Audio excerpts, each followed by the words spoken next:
목요일입니다. 하이델베르크 요리문답 함께 하겠습니다. 기도하겠습니다. 은혜로우신 하나님 아버지께서 우리들을 붙들어 주시고 인도해 주시니 감사합니다. 오직 하나님만을 소망하며 또한 하나님의 인도하심으로 하나님 나라의 말씀을 더 요약적으로 또 더 쉽게 공부할 수 있도록 도와주시옵소서. 함께 해주시는 하나님께서 우리들에게 지혜를 베푸시고 또한 하나님 아버지의 은혜를 허락하심을 믿습니다. 모든 말씀을 예수님의 이름으로 기도합니다. 아멘. 우리는 하이델베르크 요리문답을 함께 공부하고 있습니다. 이 요리라고 하는 말은 여러분들 뭐 이렇게 음식을 만드는 게 아니고 교리를 얘기를 하는 겁니다. 요리할 때 이 요자는 요약할 때 요자입니다. 그러니까 교리를 요약해 놓은 것이다. 이렇게 생각하시면은 편할 겁니다. 그런데 그 교리를 요약을 해서 가르치기 쉽게 만들어 놓은 것이 문답입니다. 요리 문답은 이 성경에 나오는 여러 가지 교리들을 요약을 해서 가르치기 위해서 만들었다 이렇게 생각을 하시면 됩니다. 하이델베르크 요리문답을 만든 루시우스라는 사람은 이 로마서를 바탕으로 해서 하이델베르크 요리문답을 만들었고, 실제로 그 분석을 해보면은 로마서의 구조랑 상당히 비슷하게 하이델베르크 요리문답의 그 흐름이 나오고 있다는 것을 알 수가 있습니다. 언젠가 한번 얘기를 한 것 같은데, 우르시우스가 이 요리문답을 만들면서 바라본 중요한 그 요점은 뭐냐면은 사람이 위로를 받을 수 있을까, 이 질문입니다. 그래서 이 위로를 받아야지만 되는데, 위로를 받아야지만 되는 조건은 뭐냐? 살았을 때에도 받아야지만 되고 죽었을 때에도 받아야지만 된다고 하는 거예요.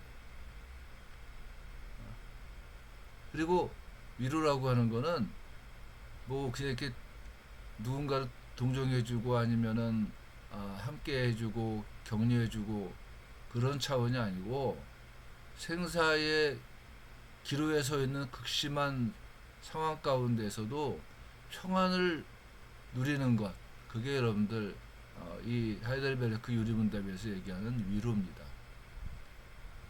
그렇기 때문에 이 위로는 내능적으로 받을 수 있는 게 아니에요.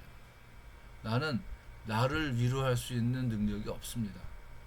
그렇기 때문에 그 출발선이 뭐냐면은 사나 죽으나 나는 나의 것이 아니고 몸과 영혼이 모두 미쁘신 구주 예수 그리스도의 것입니다 라고 하는 고백에서부터 출발을 한다는 겁니다. 위로의 조건은 앞에서 얘기했던 것 같이 살았을 때나 죽었을 때나 동일하게 위로를 받아야지만 되는데, 위로를 받기 위해서는 뭐를 해야지만 되느냐? 나에게 지금 위로가 필요하다는 것을 알아야지만 되는 거예요. 그것을 하이델베르크 요리문답 2문에서는 첫째, 나의 죄와 그 비참이 얼마나 심각하며 이렇게 얘기를 합니다. 그러니까 나의 죄와 비참이 심각하기 때문에 나는 위로를 필요로 한다는 겁니다. 두 번째는 어떻게 위로를 받을 것인가? 하이델베르크 요리문답에서는 이렇게 얘기합니다. 어떻게 그 죄와 비참에서 벗어날 수 있을 것이냐? 세 번째는 위로를 받은 후의 삶은 어때야지만 되느냐? 하이델베르크 요리문답에서는 어떻게 구원을 주신 하나님께 감사를 드릴 것인가? 이 세 가지를 고민해야지만 되는 겁니다. 그게 위로를 받아야지만 할 사람들이 제일 먼저 고민해야지만 되는 것들이라고 하는 겁니다. 우리는 이 이야기들을 쭉 해오고 있었습니다. 앞에서도 얘기했습니다마는 나는 내가 나를 위로해 줄 수 있는 능력이 없어요.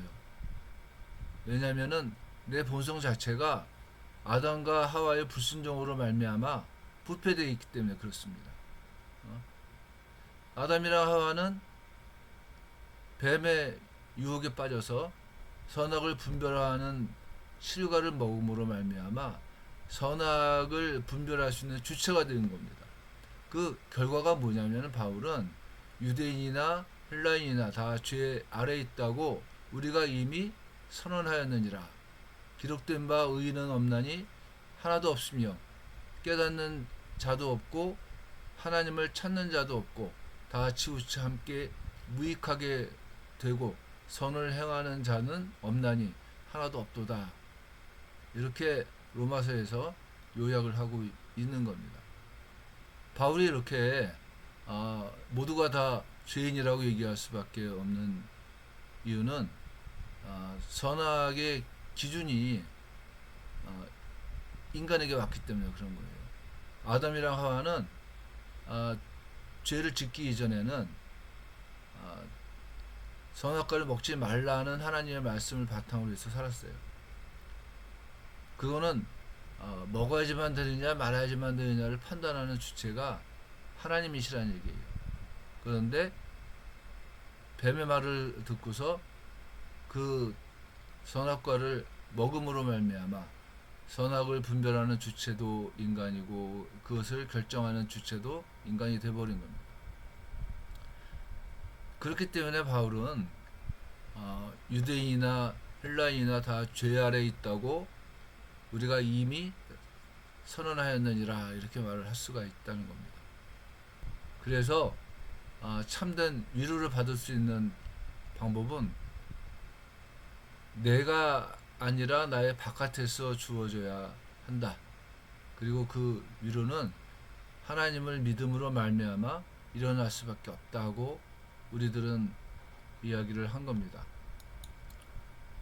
그런데 예수님을 믿는다, 또 하나님을 믿는다, 이 얘기는 무슨 뜻이겠습니까? 두 가지 의미가 있다고 봤어요. 첫째는 하나님께서 그의 말씀에서 우리에게 계시하는 모든 것이 진리라고 여기는 확실한 지식에 대한 동의. 바꿔 말하면은 지적 동의라고 보통 얘기를 이렇게 줄여서 하는데 사도신경에 있는 내용을 우리가 동의하는 겁니다. 하나님은 누구신가 그랬을 때 전능하사 천지를 지으신 하나님입니다. 예수님은 누구신가 그랬을 때 하나님 아버지의 독생자이고 동정녀 마리아에게서 태어나고 이러면서 그 예수님을 고백하는 게 뭐냐? 지식이라고 하는 거예요. 그 지적인 동의를 하는 것, 그게 믿음인 겁니다. 또 믿음이라고 하는 건 어떻습니까? 성령께서 복음으로 내 마음속에 일으키신 신뢰, 그거를 믿음이라고 얘기를 하는 겁니다.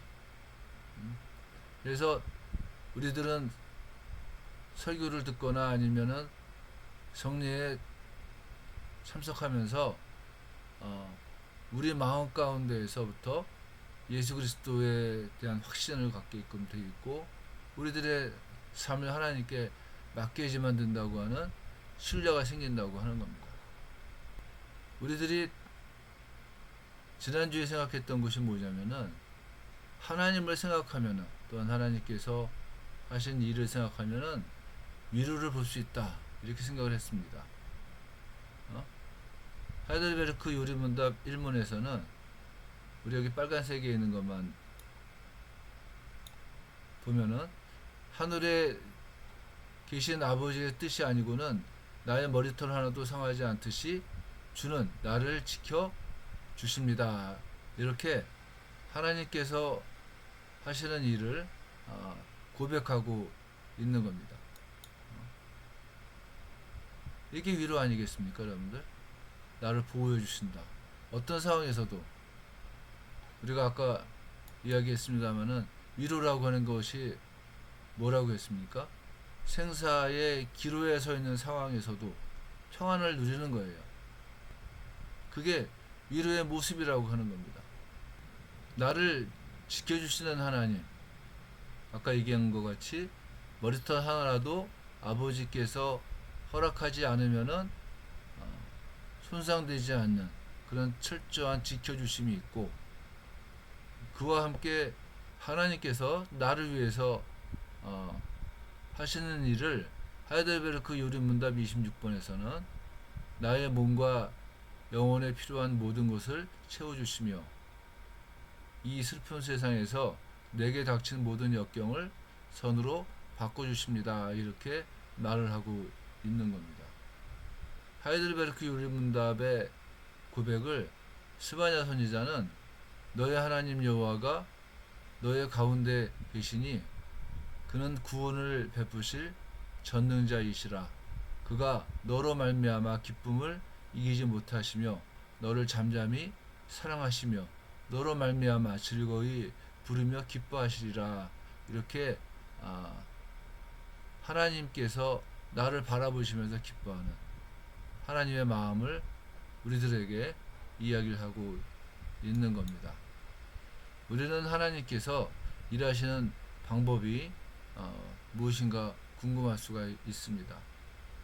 하나님께서는 섭리라고 하는 방법으로 우리들을 위해서 일을 하십니다.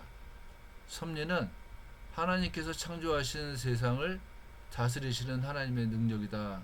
이렇게 정의를 내렸는데 하이델베르크 요리문답 27문에서는 섭리란 하나님께서 항상 지니고 계신 전능하신 능력으로서 하나님께서는 그것으로 하늘과 땅과 모든 만물을 붙드시고 다스리십니다.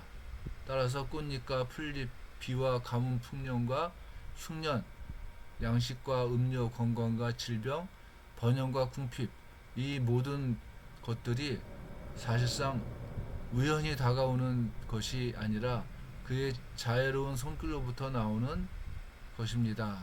이렇게 고백을 합니다.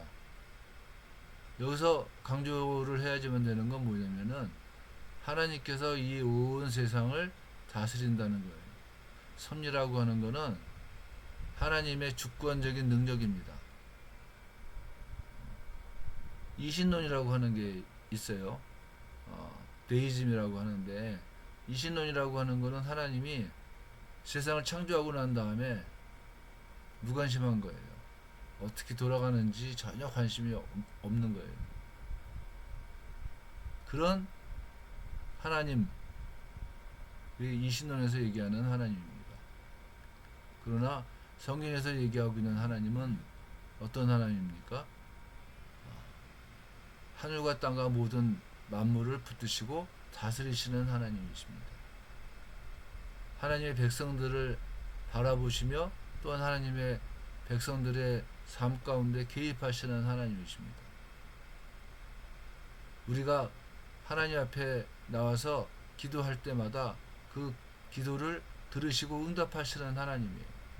찬송가 가운데에서 받은 복을 세어보아라 뭐 이런 가사가 있잖아요. 무슨 얘기입니까? 우리들의 삶을 되돌아볼 때 그 어느 것 하나 하나님의 은혜와 능력이 없이는 존재할 수 없었다는 것을 깨달았을 때 감사할 수밖에 없는 것이고, 내가 얼마나 많은 하나님의 복을 받았는지를 알 수 있다는 겁니다. 이렇게 하나님은 섭리를 통해서 하나님의 뜻을 드러내시고 하나님의 주권을 나타내시는 겁니다.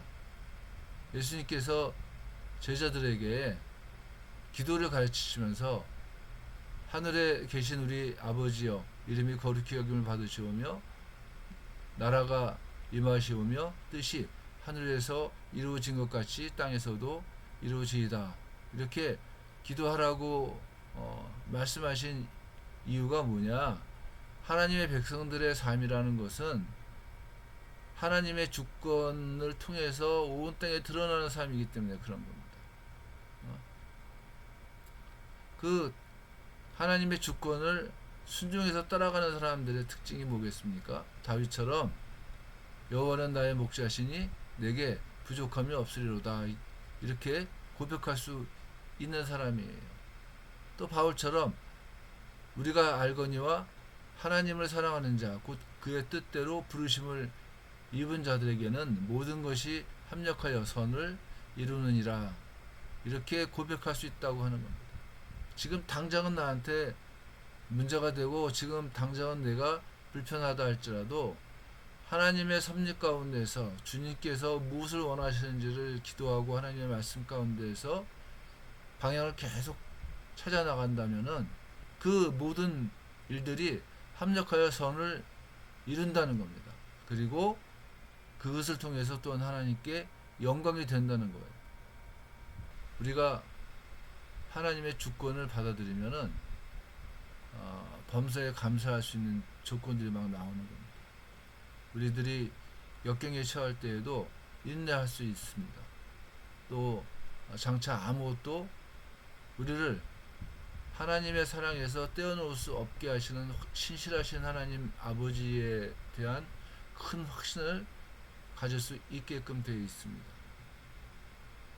하나님의 주권을 우리가 인정할 때마다 만물이 온전히 하나님의 것이기에 하나님의 뜻이 아니고서는 아무것도 움직이거나 움직여지지 않는다는 것을 알 수가 있는 겁니다. 이게 그 섭리를 우리들의 삶 가운데 역사하시는 하나님의 섭리를 인정할 때 얻어지는 유익입니다. 우리들에게 문제가 있을 때마다 하나님 앞에 나올 수밖에 없는 이유가 내가 기도하는 것을 하나님께서는 다 듣고 응답하신다는 살아계신 하나님인 것을 알기 때문이고, 살아계신 하나님께서 하시는 일이 우리들의 삶 가운데 나타나는 섭리예요. 그래서 히브리서에서는 우리에게 있는 대제사장은 우리의 연약함을 동정하지 못하시리가 아니요 모든 일에 우리와 똑같이 시험을 받으신 이로되 죄는 없으시니라, 이렇게 말을 합니다. 우리가 어려움을 당하고 시험을 당하고 고통을 당할 때 우리들이 예수님 앞으로 나올 수밖에 없는 이유는 뭐냐? 그 모든 일들을 하나님께서는 아신다는 겁니다. 또 우리들의 연약함을 아시기 때문에 우리들을 위해서 일하실 수 있다는 거예요. 그게 여러분들 기도해야지만 되는 제일 커다란 이유가 아니겠습니까?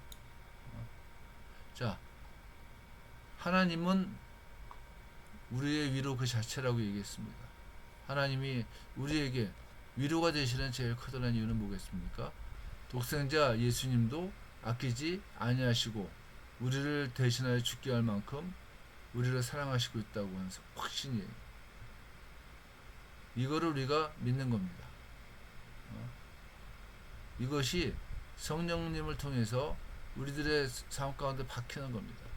또 한 걸음 더 나가서 우리의 삶을 간섭하시고 우리를 섭리로 인도하신다고 하는 거예요. 지금 당장에 문제 앞에서 무엇을 할 것인가 고민하고 막, 이게 그것도 가능한 일이지만 중요한 건 뭐냐? 하나님께서 나의 삶을 이끌어 가신다는 거예요. 다윗이 여호와는 나의 목자시니 나에게 부족함이 없습니다 라고 얘기했던 이유가 여기 있는 겁니다. 오늘 우리는 사도신경에서 전능하사 천지를 지으신 하나님 아버지를 내가 믿사오며 라고 하는 요 부분을 약 3주에 걸쳐서 함께 나누었습니다. 다음 주부터는 그 독생자 예수 그리스도를 믿사오니 하는 얘기를 함께 나누어 갈 텐데, 여기까지가 뭐겠습니까? 하나님께서 우리들을 사랑하시고 있다는 증거예요. 그런데 그 하나님의 사랑을 우리가 어떻게 알 수 있겠느냐 할 때 예수 그리스도를 통해서 안다는 겁니다. 우리는 그거를 은혜라고 설명할 겁니다. 은혜가 아니고서는 우리는 예수님을 알 수도 없고 또한 예수님의 희생을 이해할 수도 없고 또 그뿐만이 아니라 예수님을 믿을 수도 없다고 하는 겁니다. 그 은혜를 통해서 우리는 하나님의 사랑을 받는 겁니다. 그래서 하나님이 우리에게 위로 그 자체이시지만은 예수 그리스도를 통하지 않고서는, 또한 예수님의 은혜가 아니고서는 우리가 그 하나님의 위로를 이해할 수 있는 방법이 별로 없는 겁니다. 특별히 특별히 하나님께서 나를 사랑하신다는 사실은 이해할 수가 없어요. 자, 오늘은 여기까지만 하고 다음 주에 우리 예수님 이야기로 만나기로 하겠습니다. 기도하겠습니다. 은혜로우신 하나님, 우리들을 붙들어 주시고 인도하심으로 우리의 위로 되시는 하나님을 바라보며, 또한 하나님의 섭리를 의지해서 우리들에게 역사하시는 하나님의 사랑을 삶에서 누리며 감사할 수 있도록 저희들에게 은혜를 베푸시기를 원합니다. 함께 해주시는 하나님을 소망하며 하나님께서 우리를 주권적으로 인도하심을 믿습니다. 모든 말씀을 예수님의 이름으로 기도합니다. 아멘.